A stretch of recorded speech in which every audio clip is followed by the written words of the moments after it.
Hello everyone, and welcome to today's webinar, Smart Chart webinar series focused on RBS. My name is Rena Samsu, marketing at EAG Laboratories, a Eurofins company. Before we get started, I'd like to go over a few housekeeping items for today's event. All attendees have been muted, however, we'd still love to hear from you during today's presentation. You will have the opportunity to submit text questions to today's presenter by typing your questions into the questions panel located in the bottom right of your screen. You may send in your questions at any time during the presentation. We will collect these and address them during the Q&A session at the end of today's presentation. At the end of the webinar, a survey will pop up on your screen. Your feedback is greatly appreciated and will help us to improve our future events. I would now like to introduce Daniel Zhang, Senior Scientist at EAG Laboratories.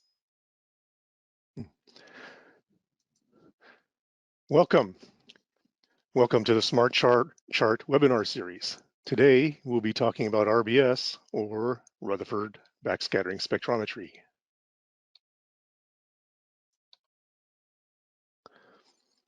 My name is Daniel Zhang. I'm a senior scientist at Eurofins EAG. I have just over 14 years of experience doing RBS. During this time, I've had the pleasure of observing most of the elements of the periodic table. I have a background in the semiconductor industry in materials development and equipment.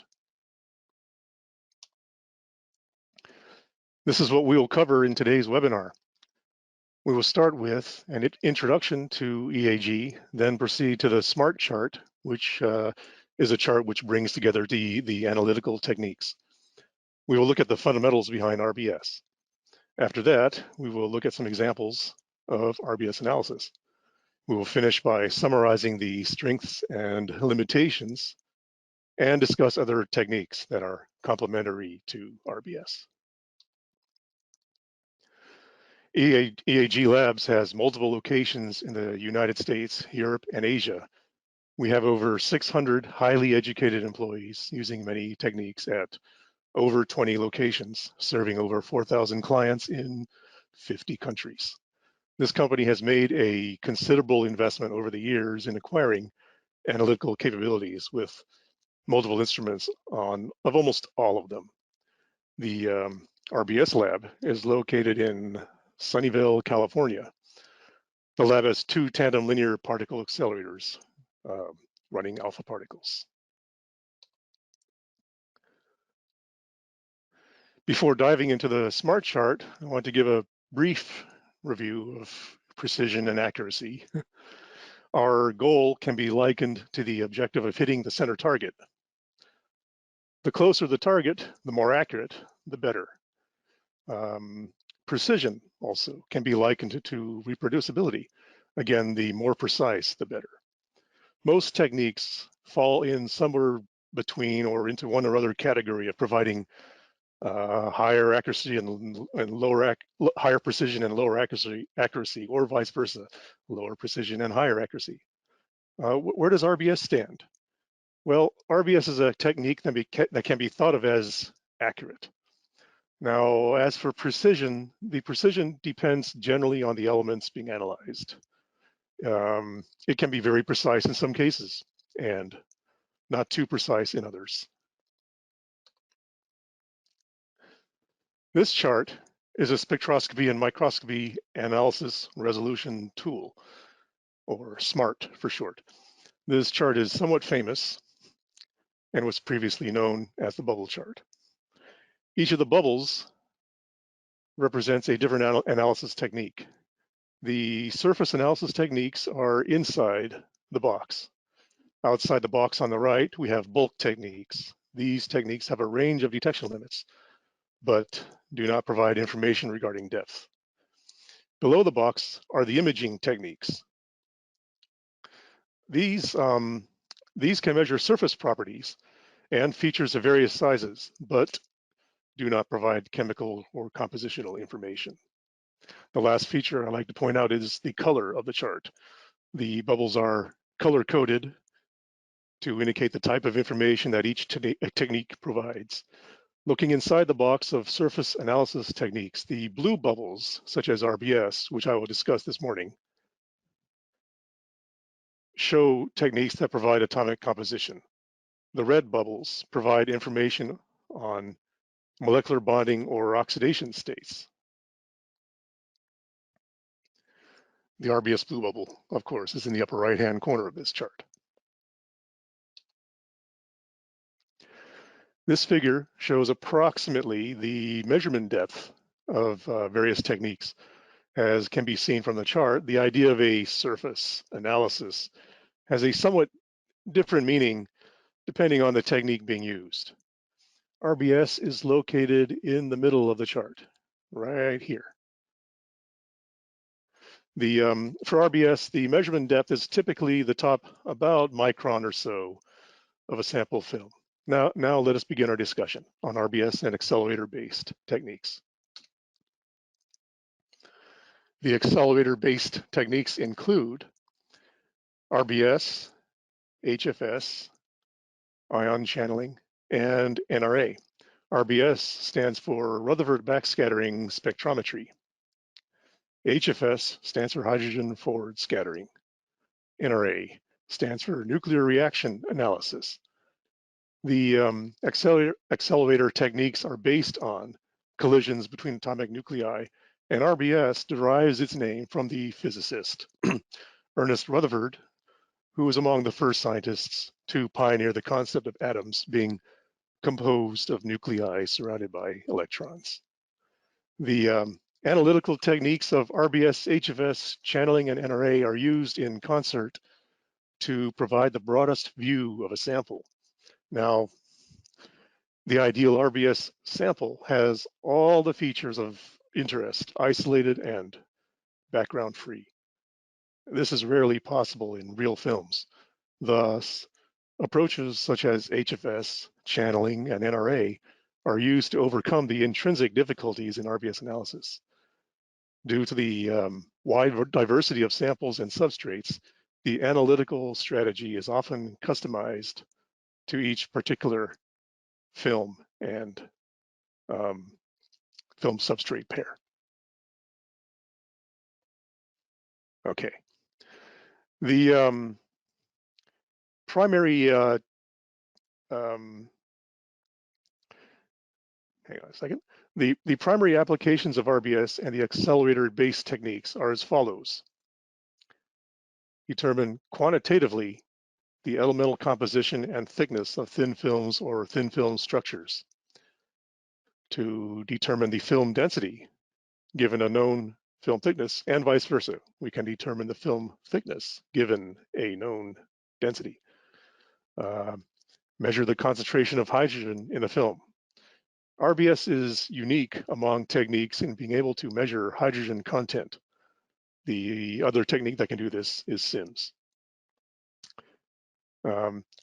Finally, being an ion beam technique, RBS can be used to evaluate crystalline damage in thin films as a result of processing, as well as provide information on dopants, impurities, and defect densities.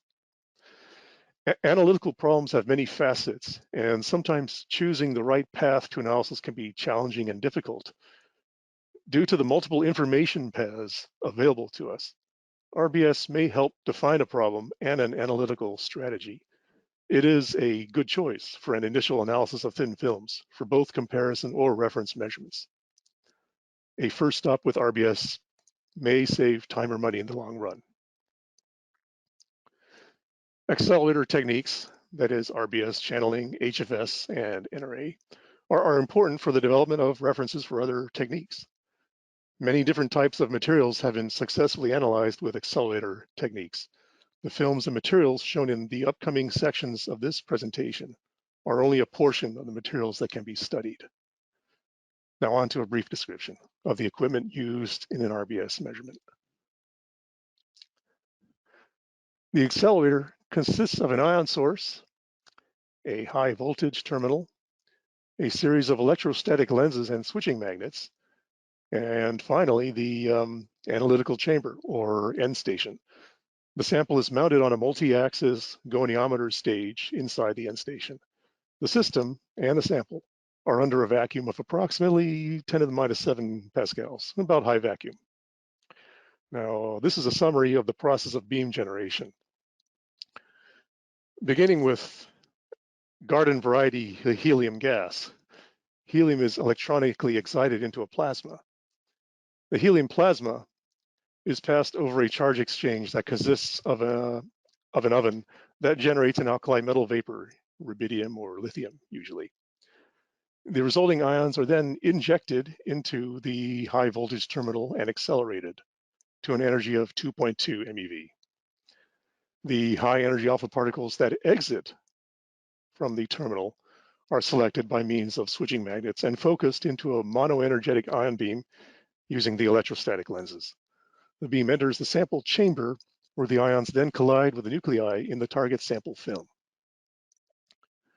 Backscattered ions from the nuclear collisions that take place with the sample matrix are detected by surface barrier detectors placed inside the chamber.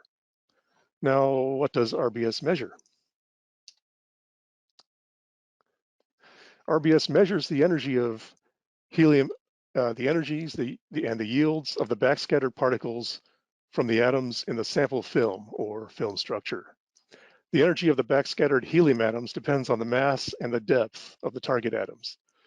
This can be related to the kinetic scattering equations and the stopping power of ions in matter.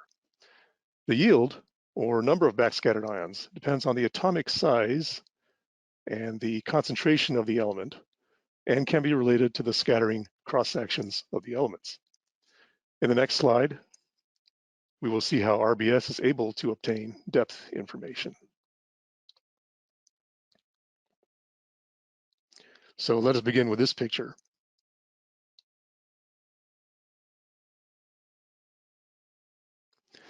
In this picture, M1 is the alpha particle, the helium nucleus. The box on the left represents the sample. M2 is the target atom within the sample. M1 penetrates the sample matrix and encounters M2 colliding with it. It backscatters out of the sample. How is RBS able to obtain depth information?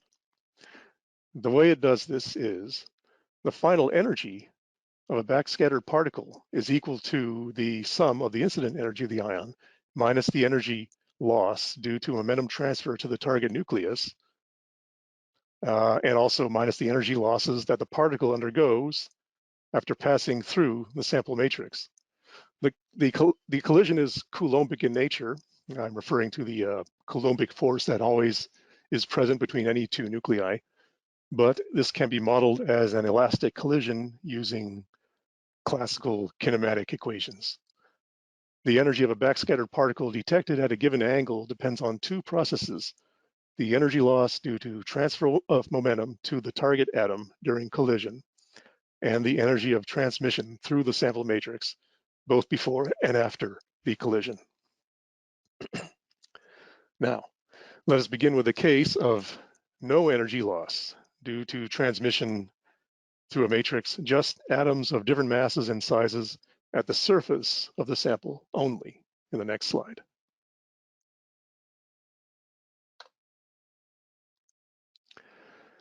This plot shows the response of various representative atoms having different atomic numbers and therefore different masses and sizes to an incident particle beam colliding with them at the surface. Okay. The horizontal axis is the backscattered particle energy, and the vertical axis is the number of counts or intensity of the signal at that energy. To reiterate, all atoms in this plot are assumed to be at the surface of the sample before we hit them with the ions. Now, the more massive the target atom, the greater the backscattered energy. We can follow this trend down to nitrogen. Also, the more massive the target atom, the greater the yield. This is due to the fact that in general, higher Z nuclei are also larger in size and therefore present a larger cross-sectional area to hit. We can follow this trend down to nitrogen. The essential quantitative relationships between the backscattered energy, that's ESCAT, vary with mass, And let's see, and also the scattering cross sections with atomic number, that's denoted by Z, are shown above. They are simplified from the actual equations of elastic kinematics and scattering cross sections, which are more involved. And so these simplified forms are easier to show here. Now, note that for the purposes of this presentation, the cross-section relationship, sigma relative, is written in reference to the heaviest atom in this example, bismuth. Also, the kinetic relationship is written in reference to the kinematic collision between the target atom and the incident ions, the helium nuclei, which have a mass of 4 AMU. Okay, some observations. Scattering cross sections are proportional to the square of the atomic number Z. As a consequence, there are greater backscatter yields for heavier elements. So detection limits improve significantly with increasing mass. There is an approximately 2 orders of magnitude difference between the in yield between, and therefore the sensitivity, between the lighter elements and the heaviest elements of the periodic table. However, mass specificity,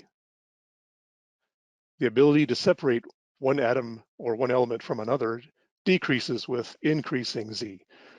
In practical terms, this means that having a priori information about the elements expected to be in the sample is necessary for proper quantification.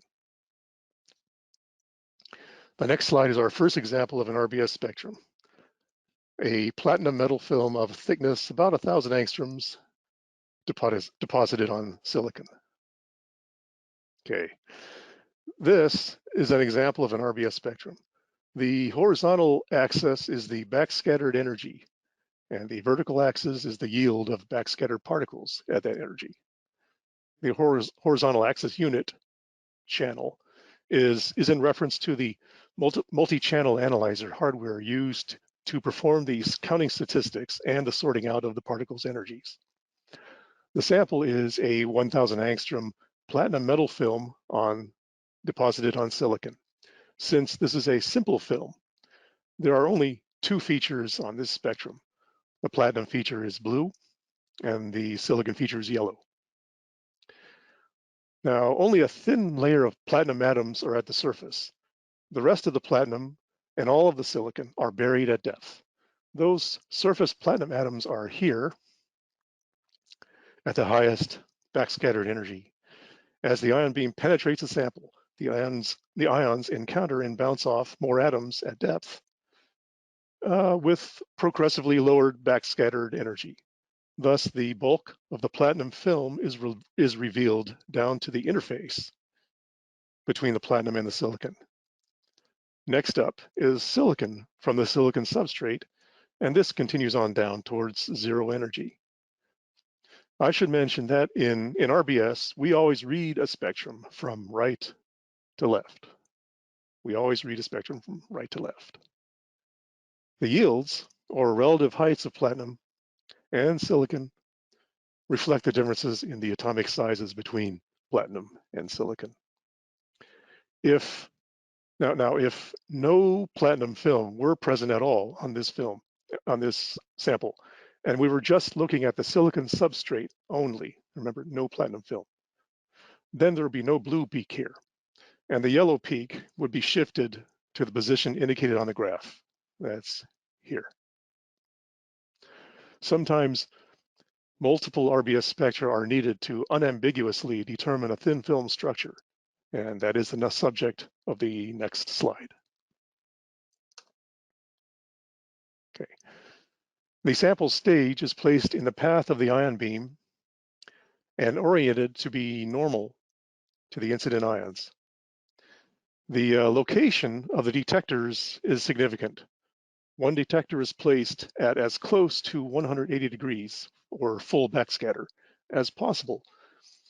Of course, we cannot place it directly in the path of the beam or we'll be blocking the incident ions. So 160 degrees relative to the incident beam.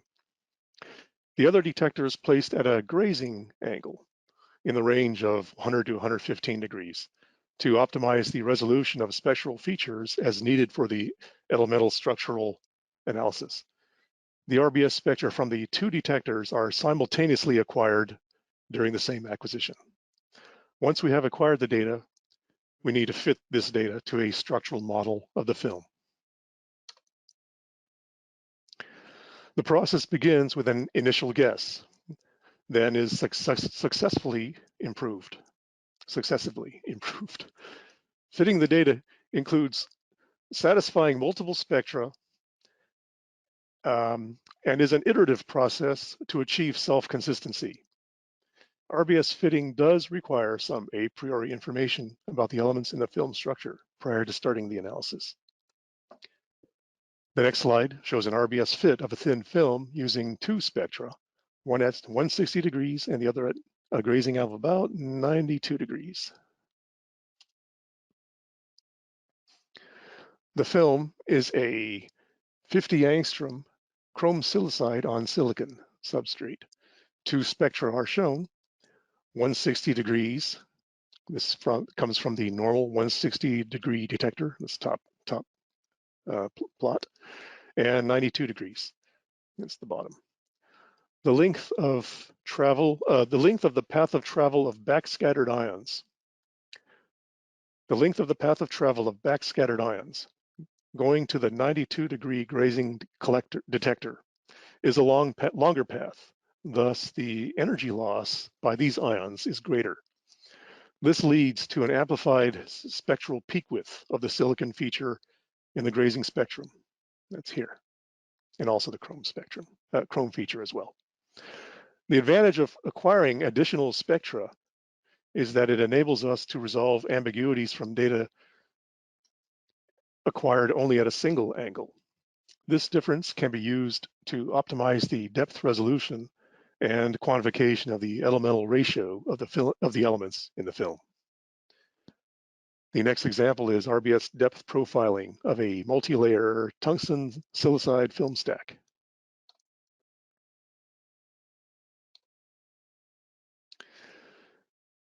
So here's the example. The film structure is about 2,000 angstroms tungsten silicide deposited on top of 1,100 angstroms of polysilicon, then a layer of 1,000 angstrom silicon oxide, finally the silicon substrate. The tungsten silicide top layer has a composition gradient as seen in the RBS data. On the left are shown the two spectra, 160 degrees in the top and 110 degrees. On the right is just a graphical representation of the structural model used to fit the data. For the purpose of this presentation, the interfaces are exaggerated to allow us to better distinguish the elemental lines from each other. The actual data and the fits are on this side. Note the tungsten and silicon features. There is a gradient as seen in the data. The tungsten silicide film is enriched in tungsten at the interface with the underlying polysilicon layer. The tungsten silicide layer is therefore fit by breaking this feature into 3 layers. The gist of this is this. When a gradient is detected in a film, then the film is modeled with 2 or more layers. The multi-structural model, the multi-layer structural model, is meant to be a representation of the actual composition gradient in the film to within the limits of RBS depth resolution. Typically, for film structures of this kind, the RBS depth resolution is about 10 to 15 nanometers. 10 to 15 nanometers. The next slide is a comparison of 3 films with varying composition of elemental ratio.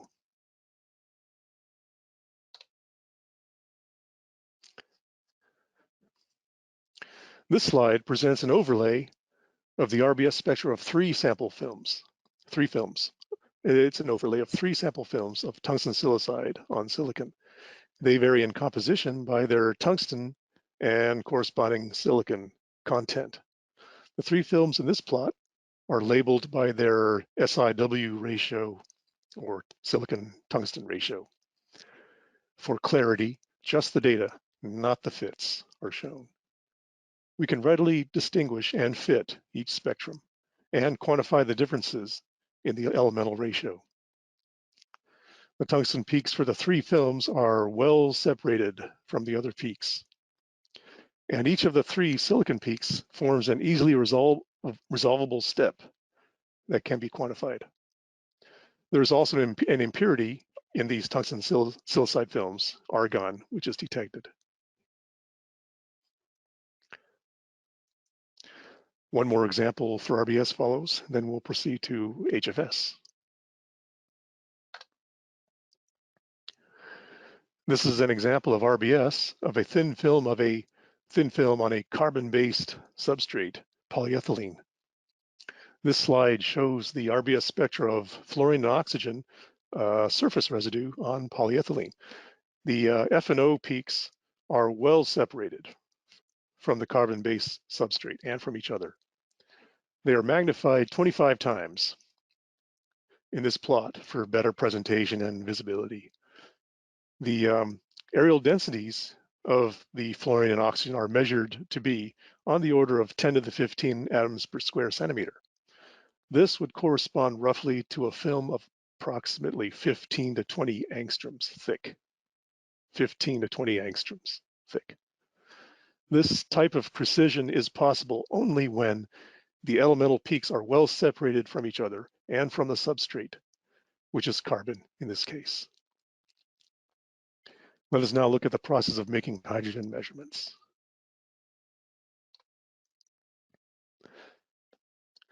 Okay, HFS. HFS, as a reminder, stands for hydrogen forward scattering. This slide shows the analytical configuration for HFS. The geometry setup differs from RBS. The sample is rotated so that helium ions now collide with the sample at an oblique angle, about 30 degrees, which allows particles to scatter forward into the detector.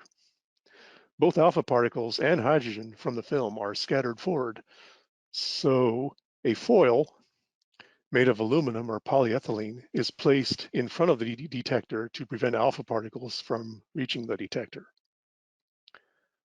Only hydrogen is counted by the detector.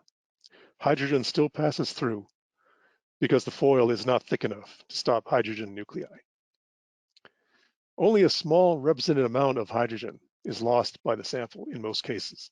Only in the most fragile films, mainly low-K dielectrics, for example, only in these films does H loss from the sample due to the ion beam become an issue.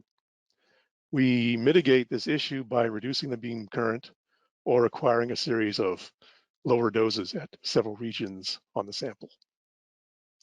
In the literature, this technique is also known as ERD, elastic recoil detection. So HFS is a form of ERD. It is actually a restricted form of elastic recoil detection analysis in that the only element which can be forward scattered from incident helium ions is hydrogen or deuterium. This simplifies the experimental arrangement and allows the analysis to be optimized for accurate hydrogen quantification. The next slide shows an HFS spectrum.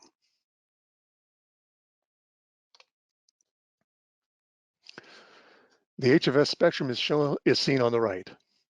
In this example, it is combined with the RBS data to obtain the total elemental composition of the film, silicon, nitrogen, and hydrogen. There is a degraded resolution compared to RBS that can be observed. This is due mainly to the use of the foil to stop alpha particles and also just the inherent nature of the extreme glancing angle that must be necessarily used. It is just more sensitive to minute variations in the geometry at this angle. Some examples of films analyzed by HFS, though, are silicon nitride, silicon oxide, silicon oxyfluoride, silicon carbide, and carbon. and many others. All may contain considerable amounts of H. Determining the total composition and the effects of any annealing steps often requires both an RBS and an HFS measurement. In the next slide, we will discuss channeling and NRA briefly.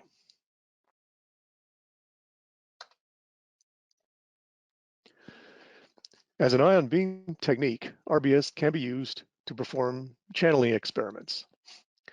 The incident beam is aligned parallel to a major crystallographic axis in this sample. Interactions of the incident ions with atoms on the crystal lattice steer ions into the main axis channels. The scattering yield is significantly reduced for ions on lattice sites, and amorphous and damaged regions of the crystal can be observed and measured. RBS can be used to determine damage profiles, dopant substitutionality or interstitiality, epitaxial quality, and gross damage or amorphization. This can provide valuable insight into the behavior of impurity atoms in single crystal materials. Some examples of materials include both pure and doped crystalline silicon, silicon carbide, germanium, and gallium nitride. In NRA, or nuclear reaction analysis, the incident ions, such as helium or hydrogen, impact the target atoms with sufficient energy to overcome repulsive electrical forces, allowing the incident particles to interact with nucleons in the target matrix. A short-lived excited nucleus is formed.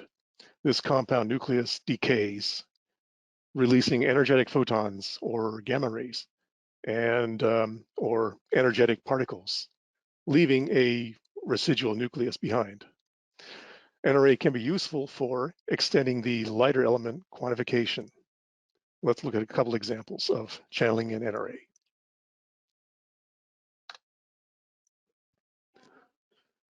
This is an example of a channeling study on an implant anneal system and antimony implanted silicon sample. The channeled spectra were acquired from the as deposited implanted sample and compared with the annealed sample. The overlay of these two spectra is shown here. A comparison of the two channeled spectra shows clearly amorphization during the implant, that's light blue, and regrowth of the silicon crystal after annealing in red. Channeling yields information about the thickness and damage in the implanted zone and the effects of annealing on the crystal structure. Now to the NRA example. This is an RBS plus NRA measurement of a boron silicide film. The NRA spectrum is on the right side. Generally, NRA measurements are planned so that the more energetic or penetrative reaction product can be counted in a background-free condition. The reaction used here is a boron-10 alpha-P carbon reaction in which alpha particles collide with a boron-10 isotope to release exothermic protons and residual carbon nuclei. The proton yields were used to quantify the boron. We now come to a summary of the strengths and limitations of RBS. The strengths are that it is quantitative without standards, with reproducibility to somewhere between 3 to 8%. The method is non-destructive. RBS can provide depth profile information. RBS can analyze all elements, including hydrogen, and it can analyze insulators and conductors. In addition, there are no sputtering artifacts, since RBS is not a sputtering technique.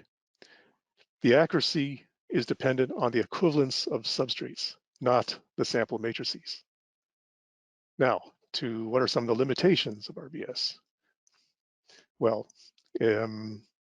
it's a rather large analysis area. The beam spot is a rather fat 1 to 2 millimeters. The maximum measurement depth is about 1 micron or so. Beyond this depth, the ions tend to scatter and therefore generate greater uncertainty. The minimum sampling depth or depth resolution of RBS is about 5 nanometers or 50 angstroms. And finally, RBS does have relatively poor detection limits for light elements. So this would affect samples containing low concentrations of light elemental impurities. To mitigate this, EAG has a host of techniques available to complement the limitations of any one measurement. For RBS, the techniques of SIMS, XPS, Auger, and XRF are good complementary techniques. So I would like to include 2 final examples of this, RBS and SIMS and RBS and XRF. So here's an example of an RBS and SIMS combined analysis of a silicon nitride film containing a low-level impurity, low-level light element impurity, oxygen. From the RBS spectrum, we are able to determine the silicon nitride elemental ratio of the film accurately and precisely. In this film, the concentration of O that is present is below the detection limit for RBS. O present would be about here. The concentration is about 1 atomic percent. SIMS is able to detect this O concentration and quantify it after calibration with the RBS results.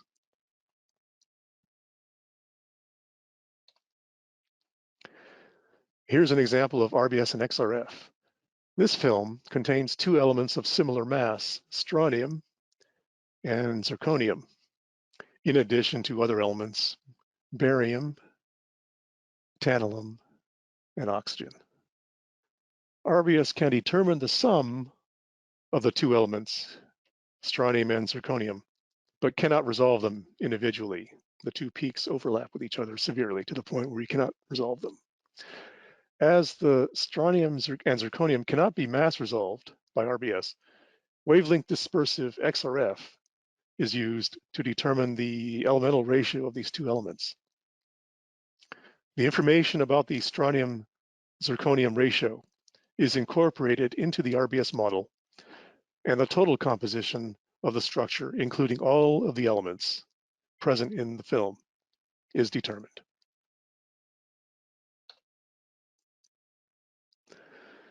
These are just the most common complementary techniques done in combination with RBS to achieve composition analysis.